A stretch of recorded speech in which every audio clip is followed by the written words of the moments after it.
Welcome to smiley creations. ఈరోజు recipe వచ్చేసి egg chutney. ముందుగా ఒక మిక్సీ జార్ తీసుకొని దాంట్లో మిరియాలు, జీలకర్ర, ఆవాలు వేసి మిక్సీ పట్టి పక్కకు ఉంచుకోవాలి. తర్వాత ఒక బౌల్ తీసుకొని ఎగ్స్ని ఇలా కొట్టి ఆ పొడిని ఇందులో వేసుకొని కారం, ఉప్పు, ధనియా పౌడరు, గరం మసాలా వేసి మొత్తం కలిసేలా ఒకసారి బాగా కలుపుకోవాలి. తర్వాత ఒక బౌల్ తీసుకొని దాంట్లో వాటర్ పోసి ఒక స్టాండ్ పెట్టి ఇలా బౌల్కి ఆయిల్ అంతా అప్లై చేశాక మనం కలిపి పెట్టుకున్న మిశ్రమాన్ని ఇందులో వేసి ఆవిరికి ఉడకనివ్వాలి.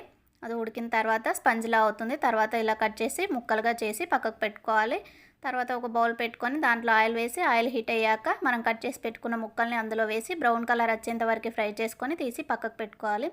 తర్వాత అదే ఆయిల్లో అల్లం వెల్లుల్లి పేస్ట్ వేసి పచ్చివాసన పోయేంత వరకు ఫ్రై చేశాక కారం, ఉప్పు, ధనియా పౌడర్, గరం మసాలా వేసి ఒకసారి బాగా కలుపుకోవాలి. తర్వాత మనం ఫ్రై చేసుకున్న ఎగ్ ముక్కల్ని వేసి ఒకసారి బాగా కలుపుకొని స్టవ్ ఆఫ్ చేసుకోవాలి. ఇది చల్లారాక నిమ్మరసం పిండుకుంటే అంతే, ఎంతో టేస్టీగా ఉండే egg chutney ready. Thank you all.